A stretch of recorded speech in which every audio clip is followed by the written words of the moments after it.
Hello. So I'm making this video. I waited a few days for things to calm down after the assassination of Charlie Kirk, who I just started watching and getting into last year. I think I started watching his videos. I came across some of his video shorts. I'd never really heard of him before, and I just started watching his videos and some of his debates, 2-hour-long debates, and I was really taken back by him because it was from his heart, you know? His beliefs were all centered around the Bible, his Christian faith, and honesty. Also, he did a lot of research, a lot of reading, to make sure that he was giving the truth as he read it, as he prayed about it, and for him to be murdered, assassinated, whatever label you want to put on it, is sad. He was 31. He was younger than my daughter. Life was just beginning, you know, for him. He had so many wonderful years ahead of him. And to be taken out for his words is sad. And that was on the 10th. And then, so I spent the day hearing about that, crying, praying, being sad, to the next day was then the 11th, which I was married and living in California at the time, and actually watched the news live as the second plane hit the towers, and was devastated. It was a sad, sad day. And then 2 days, 10th and 11th, it was a lot. It was a lot for me to comprehend, to process. So I spent 2 days beside myself, sad, crying, not understanding, thinking that the 10th, the 11th was a hard day back then, and then to have to relive that again, watching all the stuff that was on TV, and then in between you got the stuff about Charlie Kirk. It's been a really eye-opening, awakening, tough, rough time. This last week or so has been,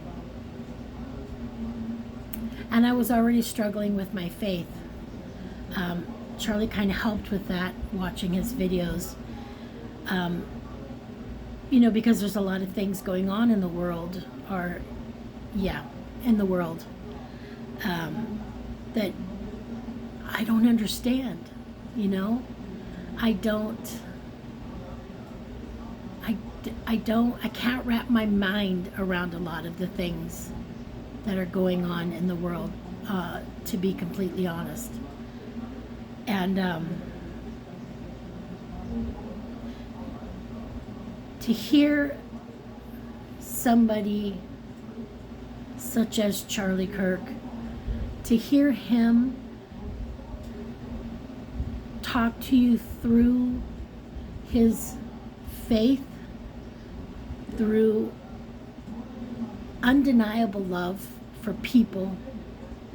You know, he doesn't care how you live your life. He just loves you as a person. And prays for you to find God, to find your Bible. And that's all he wanted. He just wanted people to come to God so that their souls can be saved. You know, I mean, I grew up not really deep in the church. Church for me was my mom putting us on, it was called the Joy Bus. My mom putting us on that church bus and getting a break. You know, she was raising us by herself. 6 kids, and the 3 youngest, my brother, my sister, myself. She would send us off until I think my brother didn't really go. Me and my sister went. She would send us off to church, and that's where I learned about the Bible, God, Jesus, Christianity.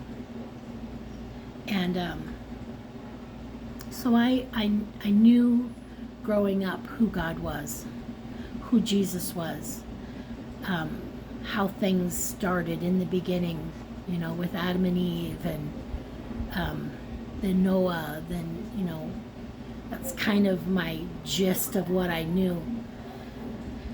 I mean, I had heard of Matthew, Mark, Luke, John, those, but I've never really picked up the Bible and read it. We had a family Bible. It was a very large family Bible that had, it was a Bible that had pictures in it. They were just paintings, not actual pictures, but of God being, or God up in the heavens, you know, and then the beautiful picture that you see with the clouds and the beams of light. And then it would have depictions of different things that happened throughout that time, such as, you know, Jesus being crucified, things like that. And it was also where we wrote our family history. That's how I learned who my grandparents, great-grandparents, great-great-grandparents were. And that's what got my fire started to know my family history. And I would ask questions and of older family members of, do you know who this is, and whose dad is this, and things like that. So I grew up looking at the Bible, and me and my cousins would look at the pictures in the Bible, and you would see, you know, Jesus bloody and, you know, different things like that, and we would cry, you know, because it was, even as a child, I knew that Jesus was the way to live. And we would cry over the pictures of him bleeding and being nailed to the cross and things like that. Not really fully understanding everything because we were just young. I mean, younger than 10, I would say. We were all around the same age. So when I found Charlie's videos, I was interested in them because of how he spoke to people. He didn't show any kind of hatred towards anybody. You could come to him, and of course he would be hurt, I think, and upset by the way people would come at him, but he never said anything negative to anybody. He would just say, you have Satan in you. That's a demonic possession. You have to understand. If you know anything of how this world started, God started us all as perfect beings, in his image. And he doesn't make mistakes. God does not make mistakes. Everything happens for a reason. And the negative stuff is Satan's way of flipping the bird to God, basically, because he knows how it hurts him when we sin. And I'm a sinner. I have fornicated, I have lied, I have stolen, I have done, things that kids do, when they're influenced by friends or family that is not walking the Christian path. And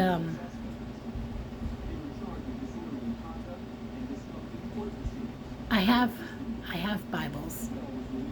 I don't have them with me. They're in storage right now because of all my belongings being packed up when I became homeless.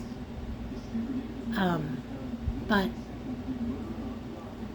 I work at a hotel, and I know that the rooms have Bibles in them, and we've got boxes of Bibles that they're allowed to give out if you want one. And I went and got one. Because I don't have mine yet. I'm working on getting them back. But I picked up the Bible and started reading the Bible for the first time. Many years.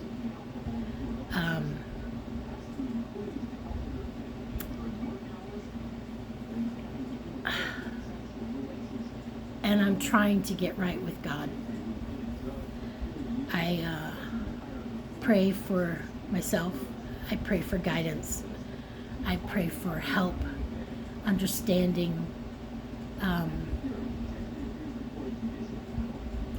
I am working on changing my life for the better so that I can live a more righteous life. And it's going to take time. I mean, I'm 57, so God is a patient God. And it's going to take time for me to be as holy as Charlie Kirk was. And I come from a very angry family. Lots of, I don't know if I would describe it as hatred, but a lot of hatred towards fellow man, our president, life. And I didn't know that it went as far as my child. So, not knowing, actually my daughter brought it up to me. She said, "Did you hear that Charlie Kirk died?" And I said, "Yeah," and I am devastated by it, and it's sad that his voice has been extinguished because of his words.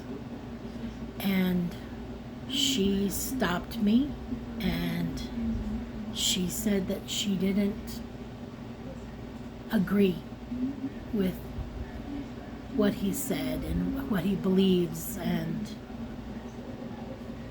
I was really because he talks from the heart, you know, from the Bible, from God, our creator, the man, the spirit, the whatever he is. He created us. He created our world. He made everything here. He has planned out our lives. And however we get there, he knows eventually we're going to get there. This life or the next life, we're going to get there.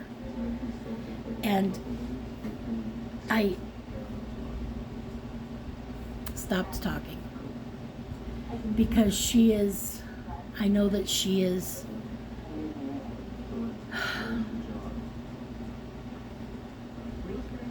big on my body, my choice. I have never been one for abortion, even as a kid, because growing up in the 80s, I knew girls, not women, that had abortions, and it never sat right with me.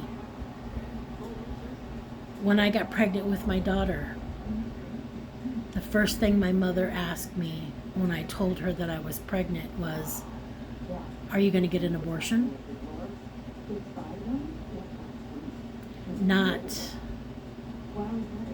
She didn't celebrate with me. I was 19. I was 20. And I was old enough to have a child. I was living on my own. I had a job. It's not like I was living at her house, living off of her, and I had my own life going. And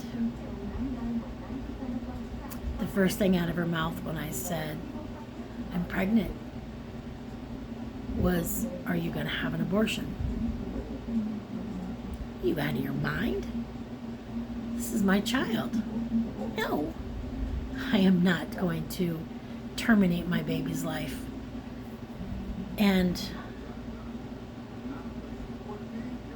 so I carried her full term, of course, and I had her, and she's 37 now, and she has given me 2 beautiful grandbabies.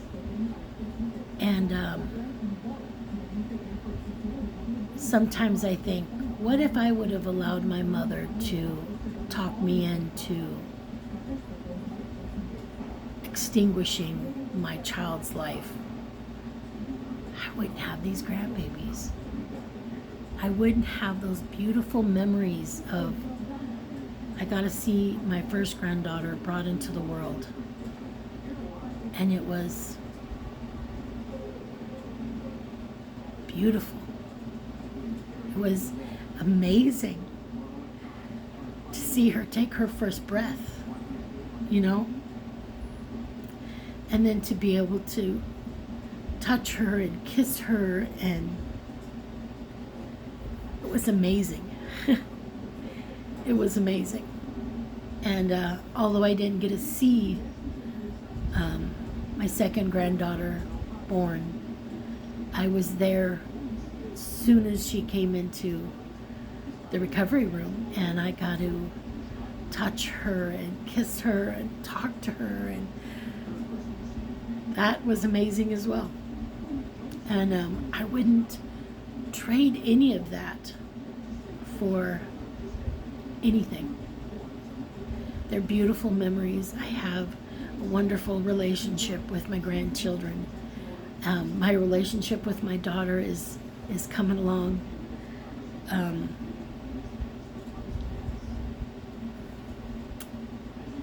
So when I hear my daughter say that basically what she told me was she is, what did she call herself? A meat bag? She says, I'm insignificant. She told me that. I'm insignificant. Satan has got her convinced that she's nothing. And I said, you are the mother of 2 beautiful children. You are my beautiful daughter. You have people that look forward to seeing you, talking to you, being around you. How can you think so little of yourself?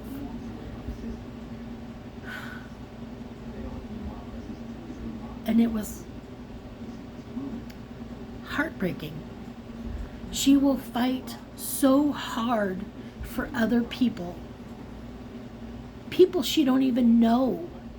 She will fight so hard for. But yet she feels so little about herself.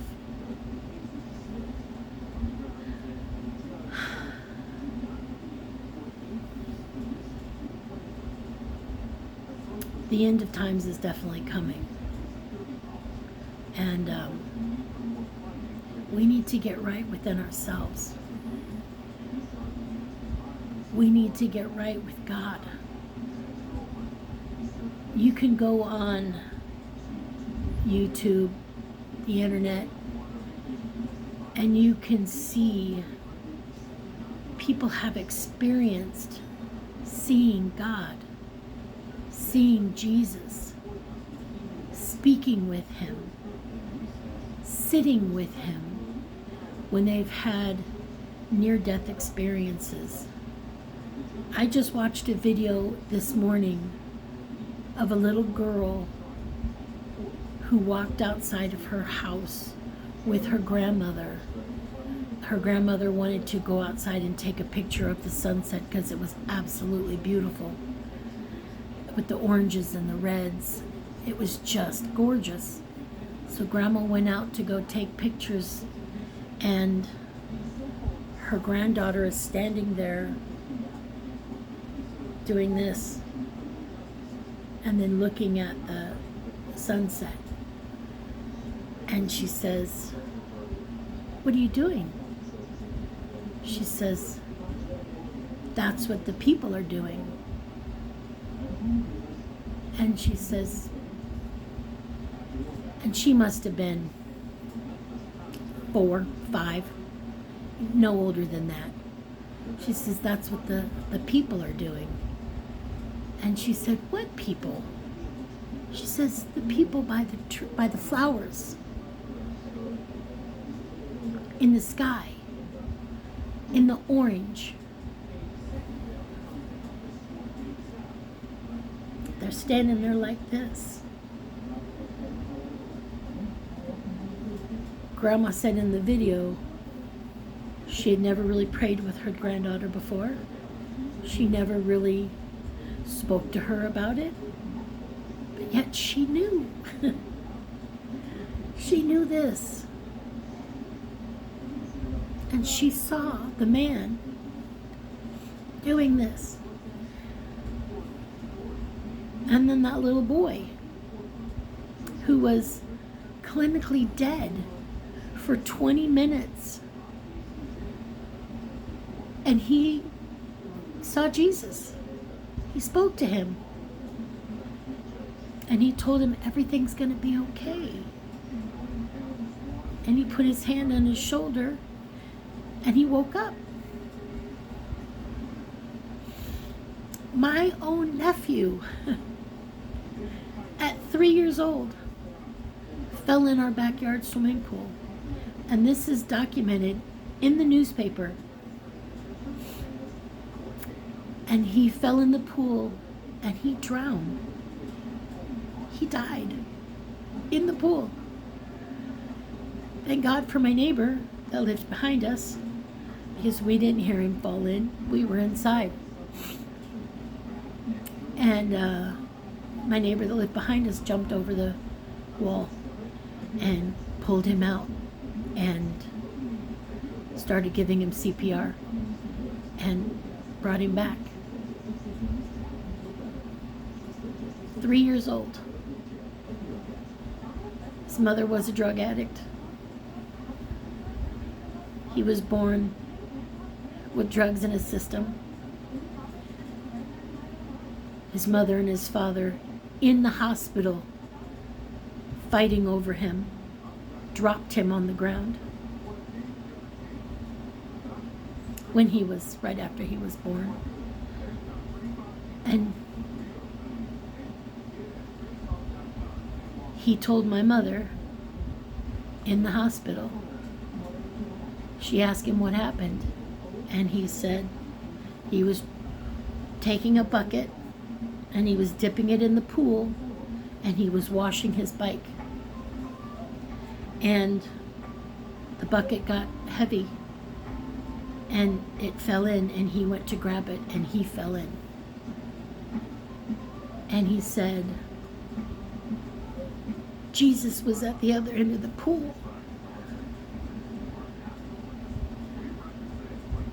Jesus took me out of the water and he told me it was going to be okay. He was 3. We had never spoken to him about Jesus, God, the Bible. We were all so involved in our own lives with all the chaos in our own lives. We never spoke to him about that. How did he know who Jesus was? How did he know that name? Because he came to him. This is the same nephew that then lost his mom. My sister ended up dying.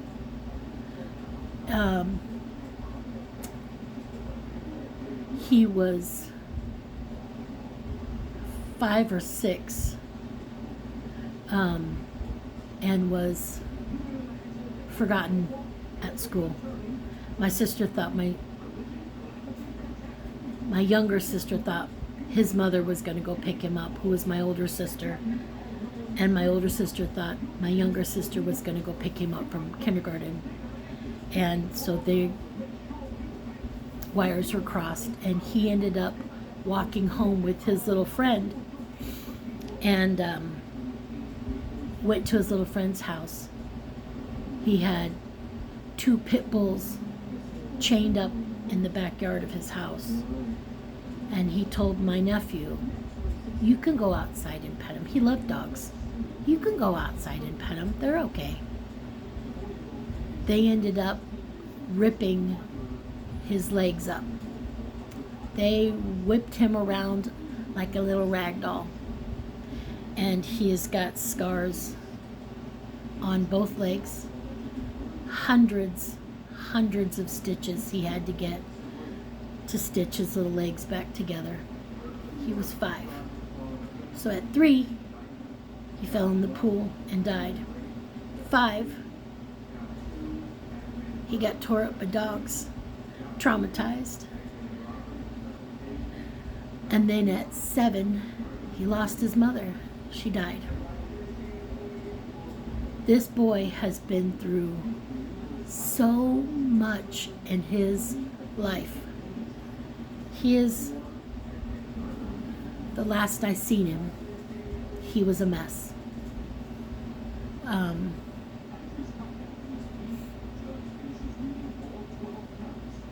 But he still believes. He still believes in a higher power. He still believes in the Bible. And if he is not a testament to God has a plan for all of us, what we do with it is on us. But we're all here for a reason. Satan kind of sidetracks us, puts other things in our head, tells us we're not worthy, pulls us away from him, from God, so that we can lose track of what our plan is. And that's basically what Satan said he was going to do. You know? He was going to turn us, God's children, against him. And a lot of people have. I mean, I live here in Las Vegas and I see lost souls every day. People inflicted with drug addiction. People who are homeless and lost. There's a lot of mental illness out there. I mean, some of the people that I see, and there's a lady that was just standing up for hours. She's just standing in one spot, looking at the ground, and then she would look up and look around. She was there for hours. She was not mentally there. And I just saw her and I just prayed. You know, Heavenly Father, take care of her. Take care of her. Don't let anything bad happen to her. She doesn't know what she's doing. She is infected in the brain with Satan's word. He has infected her in some way. Give her strength. Put people in her path that are going to help her, that are going to keep her safe, keep her fed, keep her clothed, you know. And I say this prayer for all the people that I see out there that are struggling with life. But initially, we have to do it ourselves. We have to pull ourselves out of it. You know, I had just a taste of what it was like to be without a home and family, and I thought I was going to lose my ever-loving mind. But I pulled myself out of it. I got better, you know, and it wasn't through my faith. Unfortunately, it wasn't through my faith. It was just pure deterrence, endurance. I didn't want to live that way. I want a job. I want a home. I want to pay my own bills. You know, I want to have a bed to sleep in every night. And I worked for that and I got it. You know, I was sleeping in my car for a while. And then I, by the grace of God, ran across somebody that had an RV, and we traded my car for the RV, and I was able to live in that. Don't ask me how I got gas, and that this old thing didn't fall apart, and that nobody ever bothered me, but I'm going to say God had his hands on me, and he kept me safe. You know, I was sleeping in the middle of the desert. Nobody ever bothered me. Nobody ever came to try to harm me in any way. God seen that I was at a very low point, and I was very angry at my family for abandoning me and for throwing me out the way they did, you know. But they had to do what they had to do. I have forgiven them for that. I have forgiven myself for that. And I have moved forward in life. I'm not sitting back and holding on to things. I think about it every now and again, and then I just pray. God, take that ugliness out of my mind, out of my heart. God bless my mother, my sister, my brothers, my daughter, my grandchildren. You know, let them know that it's okay. It's okay to be down. It's okay to lose your way, but we gotta get back on that path. We gotta pick ourselves up dust ourselves off and move forward. There are jobs. I hear so many people saying, I can't find a job, I can't find it. We are desperate for people in the casino that I work in. And I tell people all the time, go over here and fill out an application. And as long as you're drug free, you're going to get a job. And then there's places around here that are not outrageously expensive.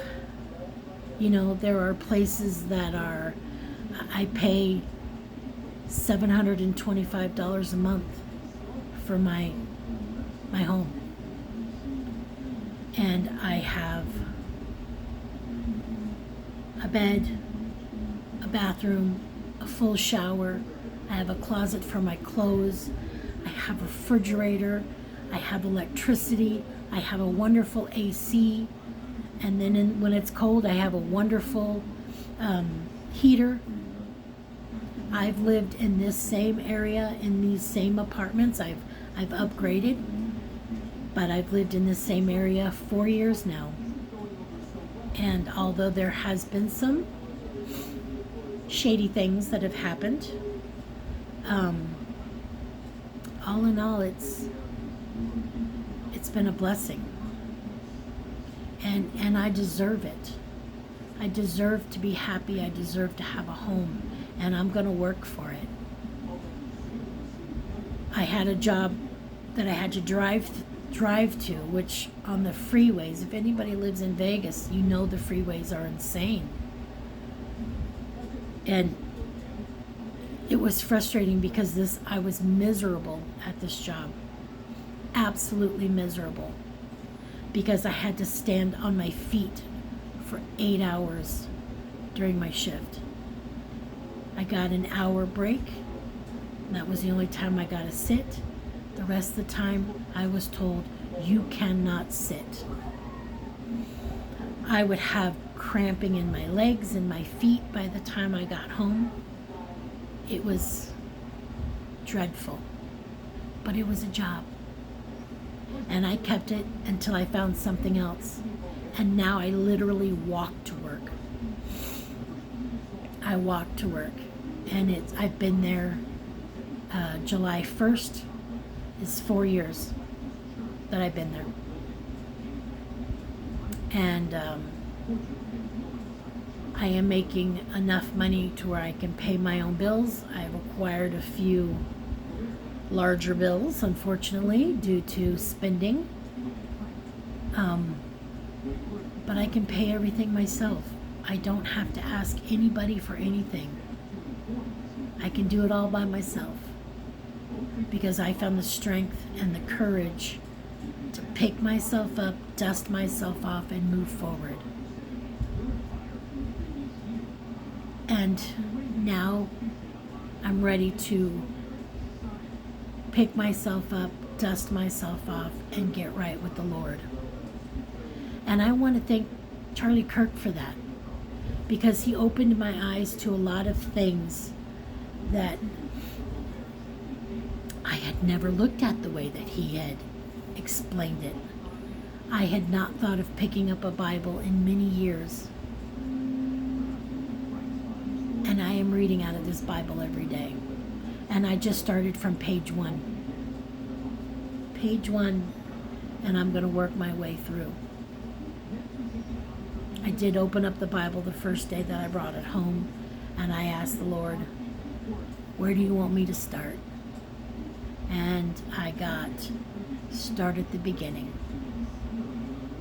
And that's what I've done. And I read 2 chapters a day. I haven't read yet today because I work graveyard and been sleeping all day. But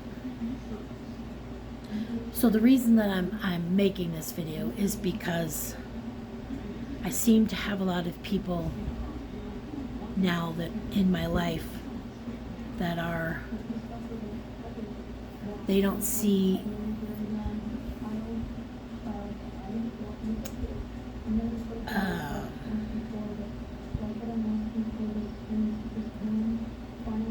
she's a very religious woman.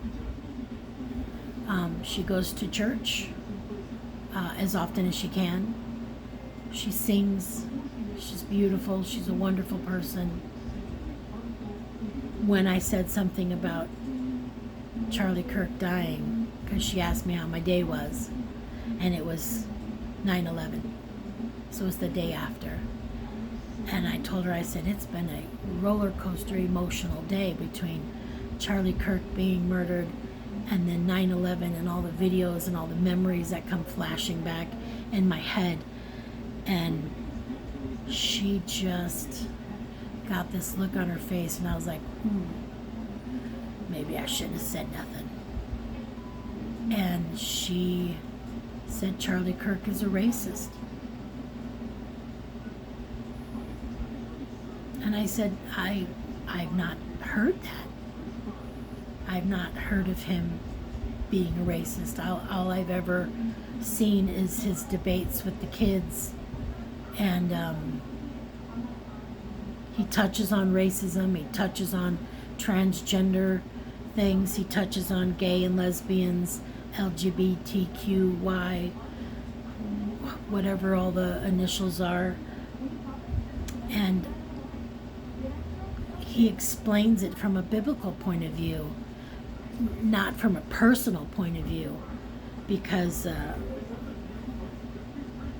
he loved everybody, and he felt everybody, they have to choose their own path.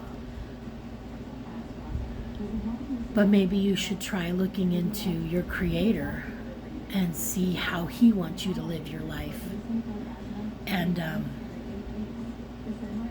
so I was taken back by that. And I didn't say anything else to her about it. And we spoke for a little bit more, and then I went back home. And then today, I went over to her house because the dogs like to see each other. She's got a little dog, I got a little dog. And she mentioned, I hadn't said anything, and I won't speak to her about Charlie Kirk or my political views, my religious views, none of that. I'm not going to speak to anybody about it because I don't know how they feel. They're allowed to have their feelings. I'm allowed to have mine. I'm allowed to have my beliefs, and they're allowed to have theirs. And that's the way it is. And she said something about, did you hear that Trump created a Bible or made a Bible? Really? I hadn't heard that. And she said, yeah, it's blasphemy. You're not supposed to, it's a sin. You're not supposed to make a Bible. And I said, oh. And then went to Elon Musk, who is creating cloning dogs, she said. I don't know a whole lot about Elon Musk, but I know cloning has been happening for many years. I think when I was a teenager, maybe early 20s, that they started cloning sheep and cows, I think. So I hadn't heard about that, and I was like, oh, but she's saying now Elon Musk is cloning dogs, and I'm thinking, why? We got enough of them in the shelters. Why make two of them? So that was my sassy brain. And I was like, wow, that's crazy. And then we parted our ways. I came home. And then I looked it up. Of course, because we've got the world in our hands and our phones. You can look up anything on your phone. Literally, the world is in your hand. Any information that you want is at your fingertip. Bing, bing, bing, bing, bing, boop. So I Googled, what Bible did Trump make?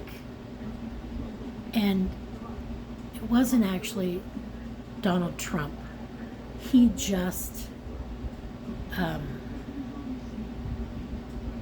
can't think of the word, promoted it, but it was actually the singer, country singer, Lee Greenwood, who created this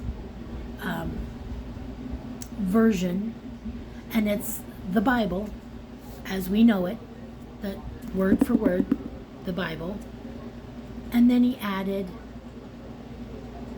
the Constitution in the back of the Bible. You have the Constitution, you have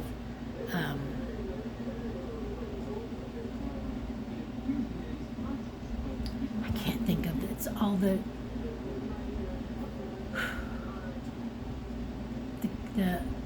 constitutional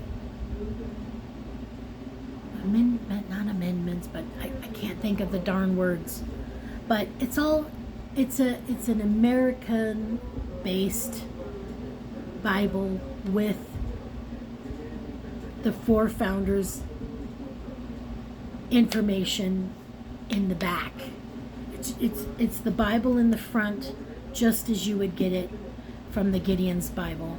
So it's the Bible in the front, and then in the back Lee Greenwood adds, I'm proud to be an American, all the verses for that, and then the Constitution, and then a couple of other documents that our founding fathers created for us Americans. So he didn't create a Bible. He promoted, and it's called the American Holy Bible of America, I think is what it's called. You can Google it, look it up, whatever. Just put in Trump's Bible. So Lee Greenwood had actually tried to get this out years before Trump put his hand in it. So Trump ended up, I don't know, maybe it was in 2016, 2017, maybe when he was running for president. I'm really terrible with that kind of stuff because I'm new to the politic game. But that's when Lee Greenwood came to him and said, could you promote this, since this is your agenda, is to make America great again? Could you promote this? And he did.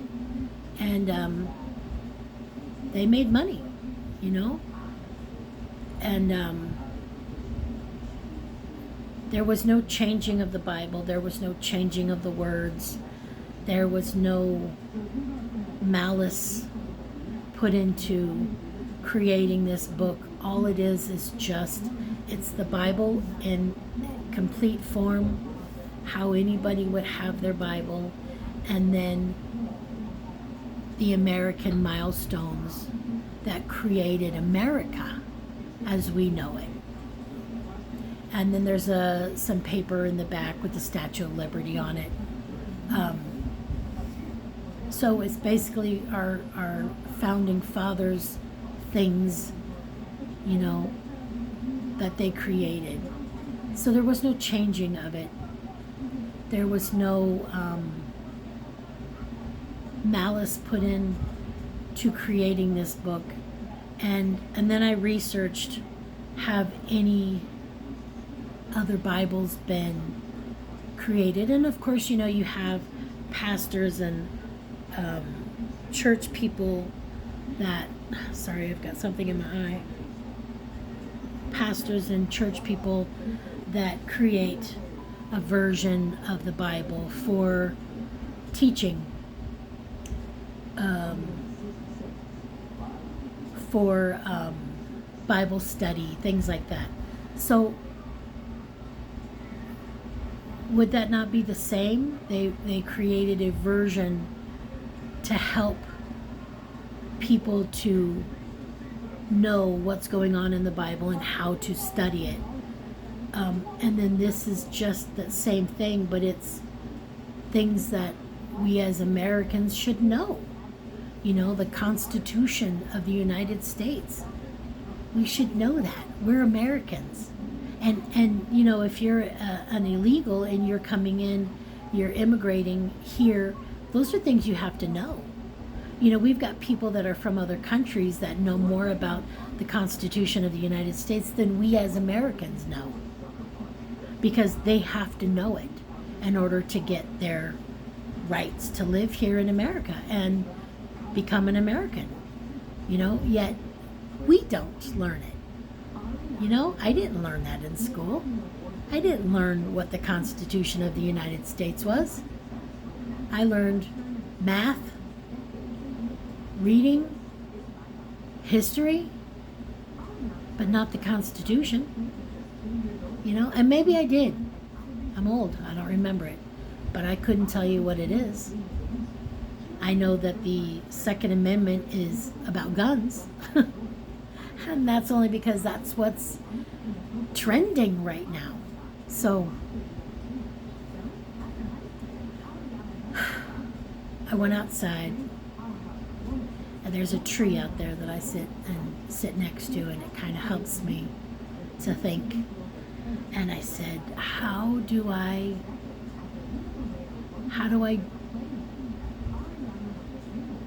go forward with my relationship with my neighbor? And then I have a friend, a coworker, that is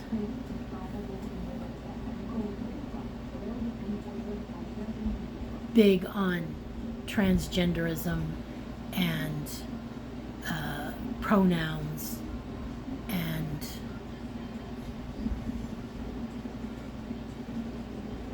I have never been one to have that experience really in my life. I've never been, well, my granddaughter has a friend born a female and now wants to identify as he, him. And that was very hard for me to, I mean, I'd known the kid since she was little bitty, and it was always she. And then all of a sudden, she's not a she no more, she's a he. No, she's still a she. She just likes to dress as a boy and likes girls. And I would get very flustered because I would get preached at and talked down to by my daughter and my granddaughter because I would misgender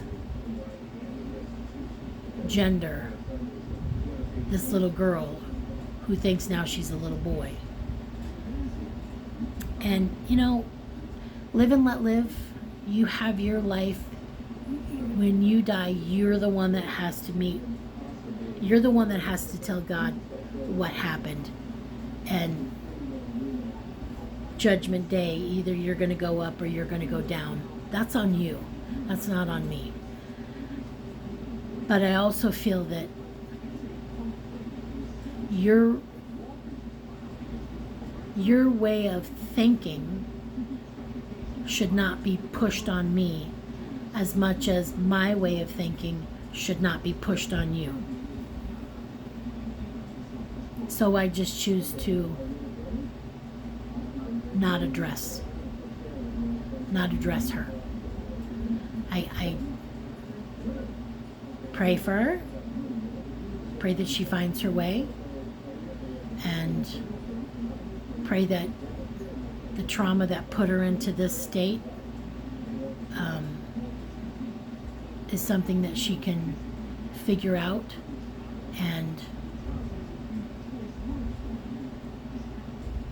go forward in life with. Because I have also seen videos of, it was a girl that was told at 14 she could transition to be a boy, and was given hormone blockers, and it screwed her up. She is now detransitioning, going back to living her life as a female, and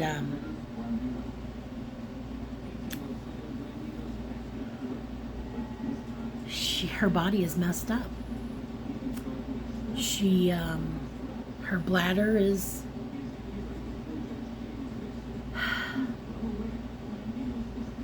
I thought it was bad being my age and having a weak bladder. Hers is even worse. Things inside of her body are not working because of the hormone blockers. She's had to do a lot more medically because of these hormone blockers that messed her up so terribly. And 14, there are kids out there at 8. I hate to say it, but folks, an 8-year-old and a 14-year-old have no idea about life, no clue about themselves or life. They are just learning. And then I see a video, and I don't know if it's true, but I saw a video that said in California they now have a questionnaire for women that are coming in to give birth, and they're asking them how your child identifies.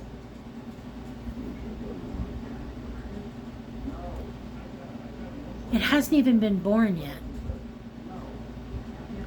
The ultrasound might say it's a girl, but you're going to raise that baby as a boy? Wow. Satan has truly got his hands in a lot of people. And then all the horrible videos that came out about Charlie Kirk, and you can have your opinion, but I really think stuff like that should be kept in your inner circle and not put out there for the world. However you want to feel is on you, but to put it out to the world where you're losing your job, you're losing your pensions, you're losing so much because you can't keep your freaking mouth shut and keep your thoughts and your opinions to yourself. But yet, Charlie Kirk was murdered for it. He was murdered for his thoughts, his words. And now these people are reaping the same, except they get to go home to their families. But they're losing their jobs.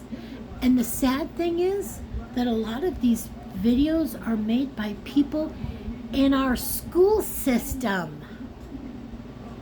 These are teachers, these are educators, these are college professors, these are doctors, these are nurses, surgeons.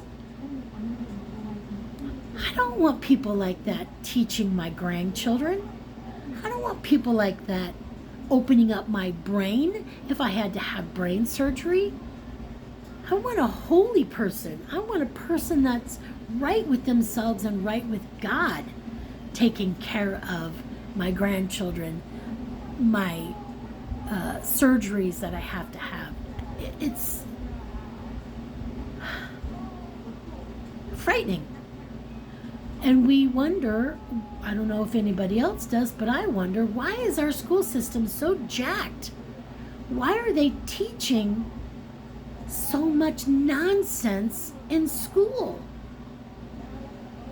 Why? And I got my answer. Because Satan has a hand in it. Satan has got his hand in their brains, convincing them that this is how it is.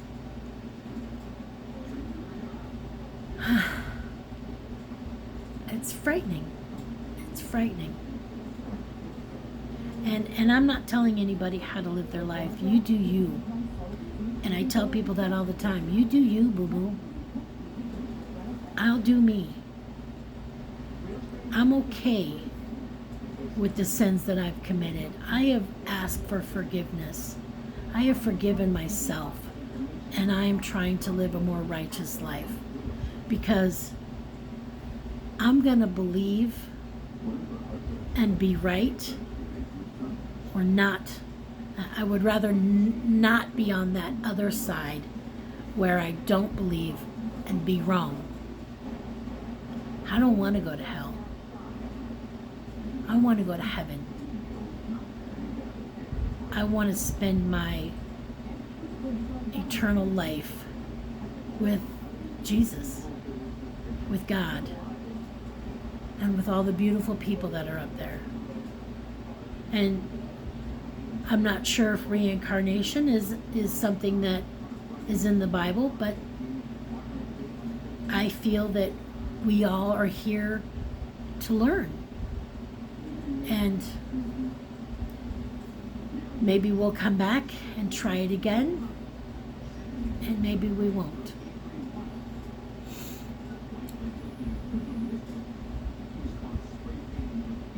It would just, isn't it better to live in the light?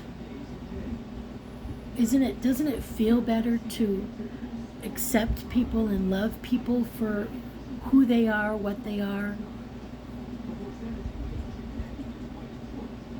Isn't that a better way of living? And let everybody live their own life, you know? Because they're the ones that have to stand before God when their time has come. And either they accept Jesus as their Savior or they don't. That's on them. Their soul is the one that's on the line. So my heart breaks that Charlie Kirk had to lose his life. Absolutely. I'm sorry for people that feel that he deserved what he got, because he did not. He did not deserve it. Nobody deserves that. Nobody deserves to be shot down in front of their wife and kids. And all he was doing was trying to educate people and put some love out there. But that's what happens, unfortunately. That's what happens. So that's my video. Like, love, share, comment.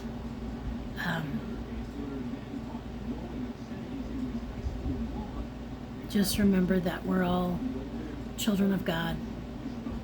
And one day when we're standing in front of the Lord,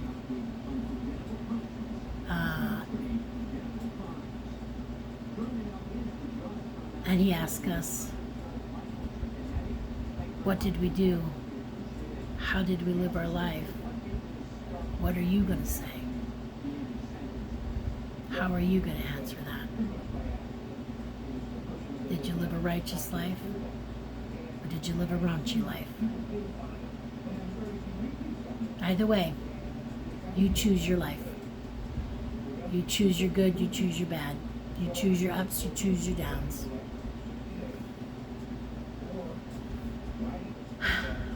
Well, this has been over an hour, so peace, love, forgiveness. God is our Savior. I hope you all have a blessed day.